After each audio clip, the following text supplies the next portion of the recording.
भरतपुर में अवैध धंधों में साथ नहीं देने की कीमत एक परिवार को भारी पड़ गई।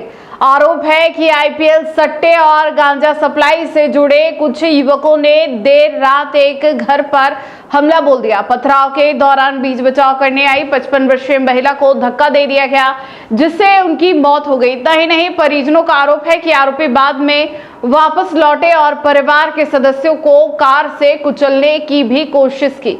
भरतपुर शहर के मथुरा गेट थाना क्षेत्र स्थित कलेक्ट्रेट के सामने पटपरा मोहल्ले में रविवार देर रात एक मामूली विवाद ने खूनी रूप ले लिया।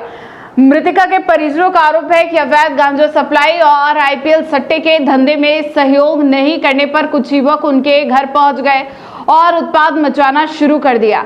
मृतक के बेटे आकाश के अनुसार उसके भाई जीतू की दोस्ती मोहल्ले के ही सुनीत नामक युवक से की थी। सुनीता कथित तौर पर अवैध गतिविधियों से जुड़ा हुआ है और जीतू पर अपने कामों में साथ देने का दबाव बना रहा था।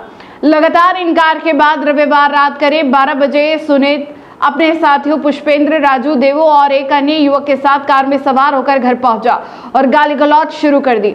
देखते ही देखते आरोपियों ने घर पर पथराव शुरू कर दिया और शोर शराबा सुनकर 55 वर्षीय सुशीला देवी बाहर आई और उन्हें रोकने का प्रयास किया। आरोप है कि इसी दौरान बदमाशों ने उन्हें जोरदार धक्का दे दिया।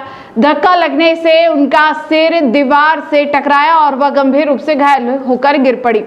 परिजनों का आरोप है कि वारदात के बाद आरोपी मौके से भाग गए, लेकिन कुछ देर बाद दोबारा लौटे और परिवार के सदस्यों को कार से कुचलने की कोशिश की। घटना के बाद घायल महिला को तत्काल आरबीएम अस्पताल ले जाया गया, जहां डॉक्टरों ने उन्हें मृत घोषित कर दिया। मामले में एडिशनल एसपी धर्मेंद्र यादव ने बताया कि परिजनों की रिपोर्ट के आधार पर मामला दर्ज कर लिया गया है। मेडिकल बोर्ड से पोस्टमार्टम कराया गया है और जांच के बाद आगे की कार्रवाई की जाएगी।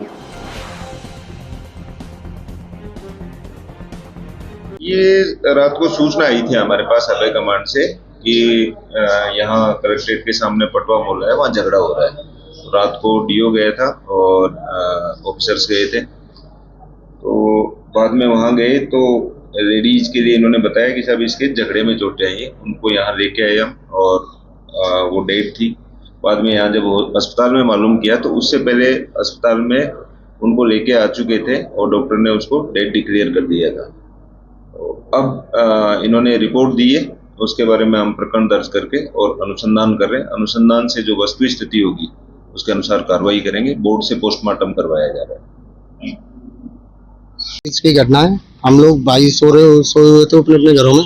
रात को ये 4-5 लड़के आए थे, सुनीत, राजू, देवेंद्र, देवू और टल्ला।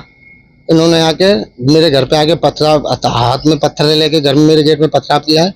मेरी माँ की चोटें आई हैं। मेरी माँ ने जैसे गेट खोला था, मेरी माँ में धक्का दिया है। वो मेरी माँ पत्थर पे आके गिरी है। मेरी माँ एक्सपायर रात को हो गई हॉस्पिटल में आते ही। क्यों किया उन लोगों ने? ये चीज की पता ही नहीं चला है। मेरी मम्मी ने उससे बोला, बेटा कोई बात है तो तू सुबह आके बात कर लेना। उसमें धक्का मुक्की करते हुए वो अंदर तक गया है। वो फिर भागे। उसके बाद में गाड़ी में बैठा है, गाड़ी बैक करके आया है। फिर वापस सारिस की तरफ से गाड़ी लेके आए। हम रोड पे खड़े हुए थे तो उसके बाद हमने रोड पे गाड़ी चढ़ाई हमारे ऊपर। फिर हम फुटपाथ पे चले एक साथ। 4 व्हीलर थी, 1048 नंबर है। तो वो तुम्हारे पड़ोस में रहते हैं? पीछे ही रहते मोहल्ले में सर। पहले कोई विवाद हुआ है क्या? हमारे साथ कोई विवाद नहीं हुआ है। मोहल्ले वालों के साथ कई बार उनका विवाद हो चुका है। मोहल्ले वाले कोई रिपोर्ट नहीं करते हैं। अभी 2-3 दिन पहले मोहल्ले में लेडीज के साथ मारपीट की इन्होंने, पूरे परिवार ने। उससे पहले 2-3 पहले बुराई नगर के बगल में कोने में जूते चप्पल गाड़ते बेचारे गरीब, उनके मियाँ बीवी के साथ मारपीट किया। पुलिस आई थी, पुलिस ने हमको यहाँ पे हमारी माँ की डेड बॉडी इसमें रखा दी है और सुबह हाँ मुकदमा दर्ज करा दो। हाँ मुकदमा दर्ज कराऊंगा सर। क्या नाम है आपका? मेरा नाम राधा रमन है।